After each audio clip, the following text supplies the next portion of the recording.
you look at their feet, rather than listen to the seductive noises that come from their mouths, which is corporate profit-taking. They say they're conservatives, but they have torn the conserve out of conservatism. They say they like free markets, but they despise free market capitalism. What they like is crony capitalism, corporate welfare, capitalism for the poor, and socialism for the rich.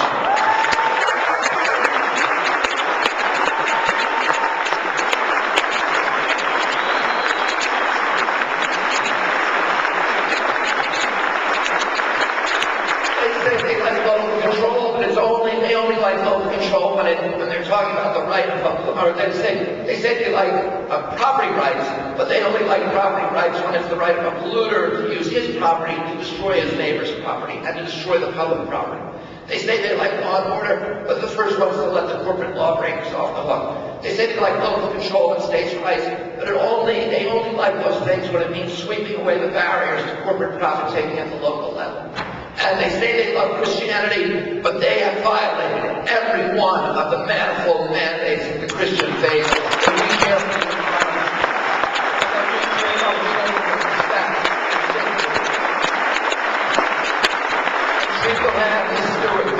I want to say just one last thing,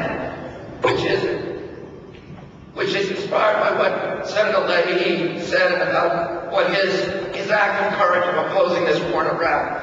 When I was a little boy, I went across the country with my uncle Jack Kennedy. And I went to Europe with my father. And I went to Czechoslovakia, Poland, and England, and Germany, and France, and Italy, and Greece. And everywhere we were met by vast crowds of people, hundreds of thousands of people, who came out because they loved America, and they just wanted to be near an American politician. They were starved for our leadership. They looked to us for moral authority. They proudly named their streets after our presidents, Washington, Jefferson, and Jackson, and Lincoln, and Roosevelt, and Kennedy. And I remember the day after 9/11, when the headline on the biggest newspaper in France, Le Monde, was, "We're all Americans now." And when for 2 weeks there were candlelight vigils all over Tehran, in sympathy among the democratic movements that were then burgeoning before they were marginalized by this war and thrown out, or the burgeoning or candlelight vision for the American people, for their love of our country. And it took us 230 years of disciplined, visionary leadership of Republicans and Democratic leaders, presidents, in order to fill those vast reservoirs of public love, of moral authority, and leadership. We were the most beloved nation on the face of the earth. And in 6 short years, through monumental arrogance and incompetence, these people have drained that reservoir dry. And we are now, America, the United States of America, our beloved country, is now the most despised nation on the face of the earth. Every public poll now says that Osama bin Laden and other nations is more popular than our President George Bush. And there are 5 billion people around this country who fear or despise the United States of America. And for me, that is the bitterest pill to swallow. Because I saw the hope for American leadership in the world in the faces of those crowds of hundreds of thousands of people that I saw when I was a little boy. And these people who are in the White House today and in Congress have no clue. They don't know how to run a foreign policy. They don't even know what they've lost. They don't understand our country. And they don't understand the values that made our country great. And I'll say one last thing, and this may be unfair, but I look at this White House sometime, and I say to myself, how do they get so many draft dodgers in one place? Okay? The president,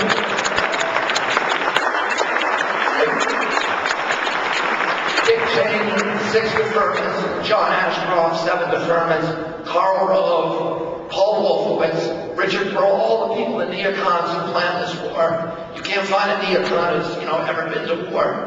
And all their buddies, Rush Limbaugh, Dennis Hastert, Tom DeLay. And there's lots of people who have made war in Vietnam during that era. But most of those people were people who took that action because they had moral qualms about the war. People who would have gladly gone to fight for our country in World War II, or a war that they considered moral and good. But they evaded it because they thought that there was something wrong with that war, with us being involved in that war, which there was. But not these guys. These guys are all distinct because they were war hawks during Vietnam. Every one of them, down to the last one, loved that war. They just wanted somebody else to fight. And I think the reason for that is because these are people who don't understand what it is that makes America worth fighting for and worth dying for. And our country, as these wonderful kids who are over in Iraq have shown, is worth fighting and dying for. But the things that make it worth fighting for are the values. It's not what they think it is, which is corporate profit taking. If that's the only value you have or recognize in terms of America, of course you're not going to put your life on the line for that. And these people think that the only purpose of America is just to come here and make your pile bigger, and then whoever dies with the most stuff wins. But we know that there's something more about our country, and that our country is worth fighting for. And we need now, those of us who understand that, leaders like Scudder and like Peter Welch and like Bernie Sanders, who know the things that make this country worth fighting for. We now have to make sure to send them to Washington and throw out and fight against and take back America from the people who don't. All of you got to get out on election day. This Vermont election is a critical election. I came up here because I'm going to the states that are the most critical in this process to take back this Congress so that we can start having the hearings and we can start taking back the America that we love. Thank you all very much.